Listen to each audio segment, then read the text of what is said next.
ഹോശിയ പ്രവാചകന്റെ പുസ്തകം 11-ാം അധ്യായം 1 മുതലുള്ള വാക്യങ്ങൾ. ഇസ്രായേൽ ബാലനായിരുന്നപ്പോൾ ഞാൻ അവനെ സ്നേഹിച്ചു. മിസ്രയീമിൽ നിന്ന് ഞാൻ എൻ്റെ മകനെ വിളിച്ചു. അവരെ വിളിക്കും തോറും അവർ വിട്ടകന്നു പോയി. ബാൽ ബിംബങ്ങൾക്ക് അവർ ബലി കഴിച്ചു, വിഗ്രഹങ്ങൾക്ക് ധൂപം കാട്ടി. ഞാൻ എഫ്രയീമിനെ നടപ്പാൻ ശീലിപ്പിച്ചു. ഞാൻ അവരെ എൻ്റെ ഭുജങ്ങളിൽ എടുത്തു, എങ്കിലും ഞാൻ അവരെ സൗഖ്യമാക്കിയെന്ന് അവർ അറിഞ്ഞില്ല. മനുഷ്യപാശങ്ങൾ കൊണ്ട്, സ്നേഹബന്ധനങ്ങൾ കൊണ്ട് തന്നെ ഞാൻ അവരെ വലിച്ചു. അവരുടെ താടി എല്ലിന്മേലുള്ള നുകം നീക്കിക്കളയുന്നവനെ പോലെ ഞാൻ അവർക്കായിരുന്നു. ഞാൻ അവർക്ക് തീൻ ഇട്ടുകൊടുത്തു.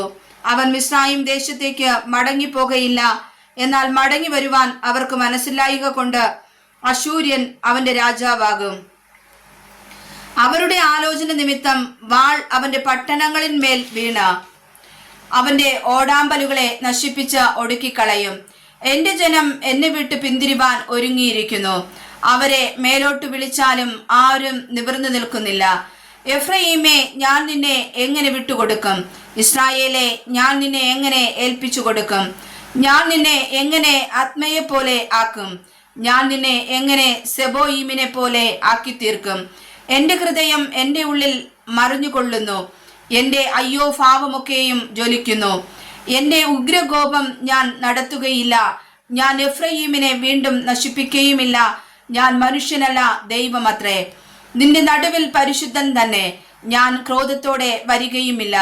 സിംഹം പോലെ ഗർജിക്കുന്ന യഹോവയുടെ പിന്നാലെ അവർ നടക്കും.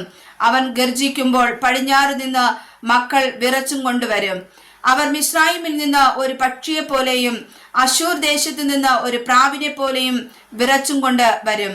ഞാൻ അവരെ അവരുടെ വീടുകളിൽ പാർപ്പിക്കുമെന്ന് യഹോവയുടെ അരുളപ്പാട്.